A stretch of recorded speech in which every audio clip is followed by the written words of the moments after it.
Welcome to the YourTown television program, sponsored by the Naval Postgraduate School Foundation.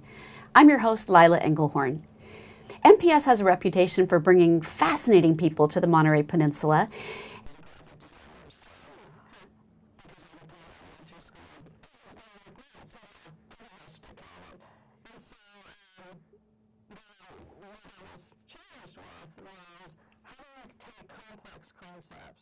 And introduce them to students or anyone in a way that is understandable. How do you take a complex system that is evolving and adapting and make its components understandable in a way that you can start asking important and interesting questions? And the idea of sort of what would experiential learning look like for these students, and that sort of moved me into the next phase of the career, where I started to work with a PBS affiliate on the University of Utah campus. And because of the art background, I was able to come in and start working with the brand new animation systems that were pretty simple in those days. But new. They were new. And so what we realized is, besides doing things like titling and that sort of thing for video, we could use this technology to help students and lecturers produce interactive sections of learning so that people could actually experience different ideas. If you move something on a chart, what would happen? Or if you began to understand how a cell moves through something and you could put up barriers, how would that change the learning? And at that point, there was sort of a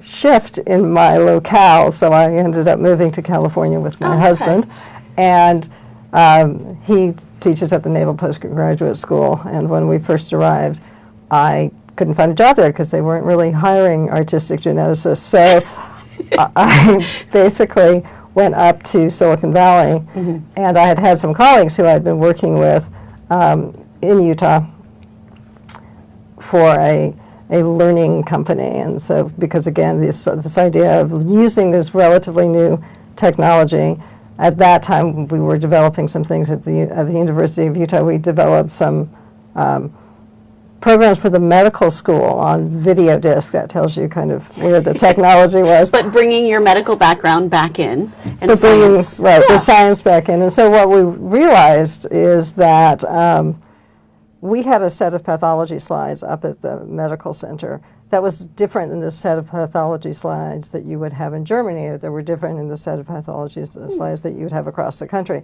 And if we could actually aggregate them on a large media format, which in this case was a video disc, you would have a collection of these tissue samples that represented diseases across the globe. And so that was one of the first learning programs that I got engaged with. And interesting. And since techniques in surgery were also different, we had little segments embedded in these video discs, because again, they're huge, where you could actually see the different procedures. And we set up in like the darkroom of my little studio a couple of cameras so that we could shoot someone doing surgery on a brain. Wow. I had to send everyone out so we could do that. So that started this idea for me of finding a way to get people engaged in these learning modalities of complex subjects. When I got to California and ended up working for academic systems, or with academic systems, in Silicon Valley. So that was up in Mountain View before Google took over half the town. And what they did is they basically had two programs. They were for students under academic probation. So one was in math and one was in English. And we used scenario-based learning so that we would set up a scenario for the student. And rather than giving them a formula, they would derive the formula through the scenario. So we had, like, if you had a stained glass artist who wanted to create a particular design? How much leading did you need? So they could look at the geometry of the design and then begin to figure out how they would figure out the leading. That took them out of themselves and into the problem, and they were solving it for somebody else. And that took a lot of the tension away. And the fact that they could do it with a computer, they could make errors multiple times, and it didn't matter because they could just ask a question of one of the sort of canned mentors that was on the screen, or they could just redo it. And then we in the background could see what the patterns of learning were. So then we could then channel that to the education department and say, you can see what type of learning modalities are being employed in these different scenarios. And this product actually still exists. Play-Doh Learning, several iterations in Silicon Valley. So several companies later, Play-Doh Learning picked it up, and I believe it's being used in high schools now. So that was my introduction. I said twists and turns. Into California. So let's pull the education thread a little bit. Sure. Naval Postgraduate School, master's degree, postgraduate education. How did you end up at Naval Postgraduate School? That's a really good question. So actually, I came through, even though I'm a lecturer for the Center for Executive Education, which I think we'll talk about a little bit. Yes. I didn't enter the school that way initially. I entered it through research. So some of the research I do is with the Zabrowski Institute. And the Zabrowski Institute, can you tell us a little bit about that? So the Zabrowski Institute takes its name from Admiral Arthur Zabrowski, and it really is an innovation center on campus. right. So it's looking at what sort of emerging technologies or what innovations are coming out. It's now housed under Dr. Peter Denning. Well, he's Yes. the lead, and he is and he's also the chair of the computer science department. So in some ways, because computer science was so innovative at the time, it found a natural home there. I came in because a lot of the work that I was doing as a consultant, so even though I worked for companies, I founded my own in order to basically work for multiple companies. And what I came in to do was to look at how open source software and platforms could be used by the military in order to engage with civilians or others. So I came in on a couple of projects looking at, could we use Google's platforms, or could we use Second Life, or could we use these different sort of open crowdsource platforms so that civilians who wanted to interact with the military but found it dangerous could do so in these modalities. And then another project that I was brought in on, which I ended up doing some work with San Diego State, was how do you use these large open source platforms like Google's to have multiple actors within a disaster share data with one another. Interesting. So that way you don't have to have credentials onto everybody else's systems. You could have a common ground where people could share some ideas, and post-disaster in a very rapidly evolving, dynamic environment, which is sometimes very challenging. And bring back what pieces they would need to bring back for their part of the work. So the technology was really new at the time, and so it actually let down the players. It had to develop. Yeah. But so basically I came in to look at how emergent or disruptive technologies could be used by the military. But what we found, which was interesting, which has played into the research that I've been doing to this day, is that behavior change create new possibilities within organizations. So now switching slightly. It's that squishy human element that we deal with. Right, and so that's the big piece that I work with at the Center for Executive Education. So tell us a little bit what the Center for Executive Education is, what they do at NPS. So it's there are a series of workshops that are offered to executives, which would be admirals or captains. Oh, okay. So non-traditional naval postgraduate students.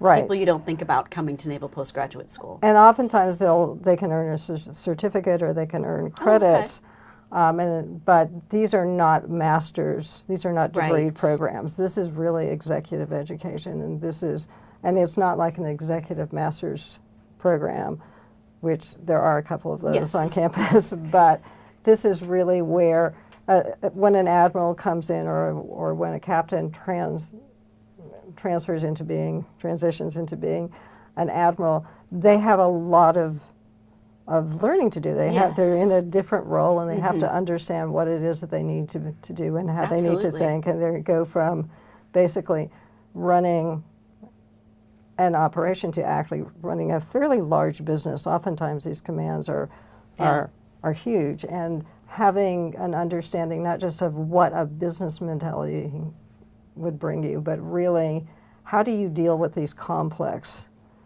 organizations, and how do you create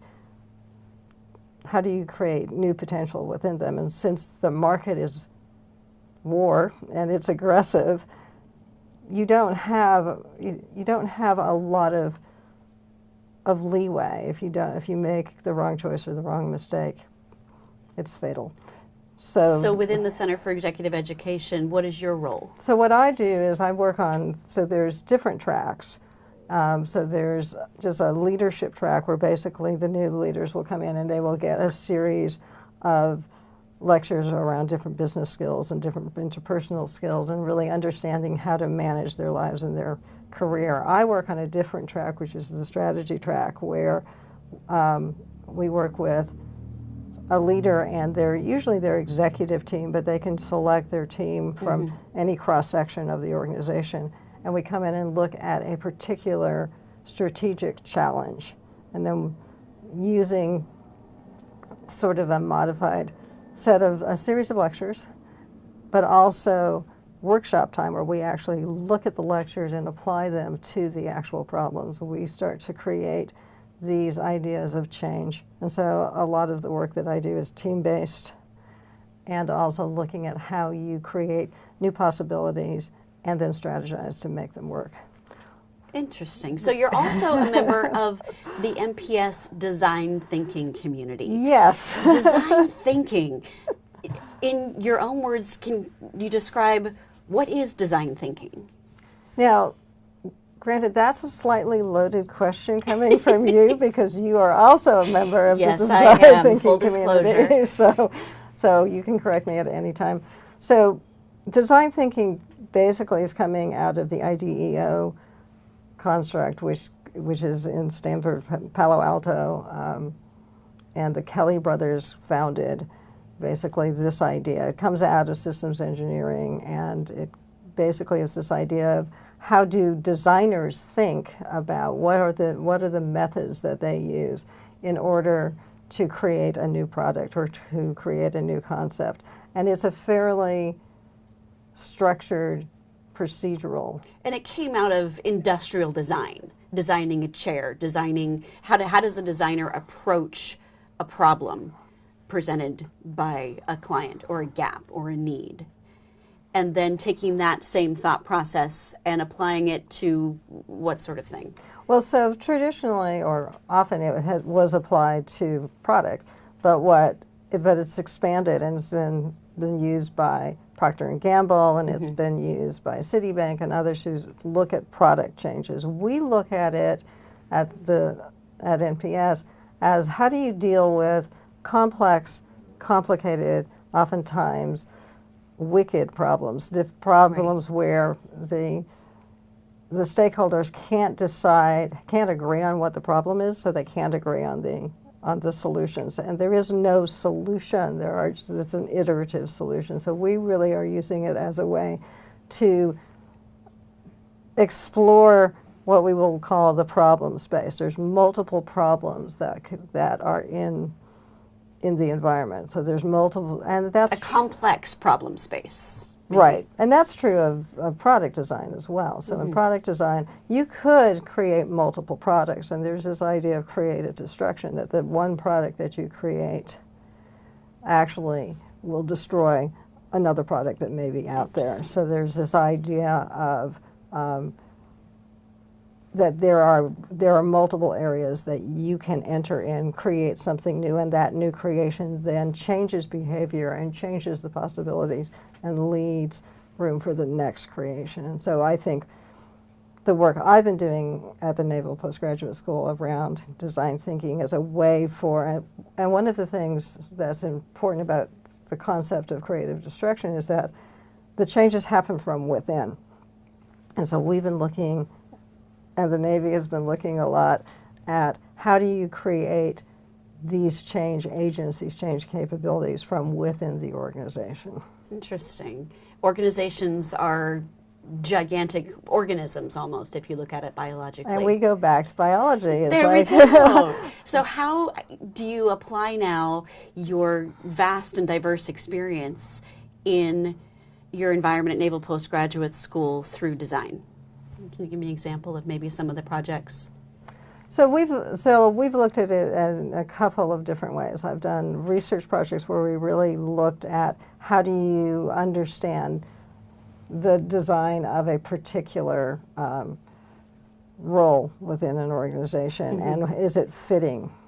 Is it really fitting its needs? And how do you change it? And we've actually, so we did that with the Marine Corps. We've also used it to look at what are the new capabilities that a segment of the military needs to have. So I did work with students doing a thesis on civil affairs, and so civil affairs for the Army needed to be redesigned to be more effective in their roles. So it's this idea of how do you create a new reality through behavioral changes to create a better fit in its environment. And you start this process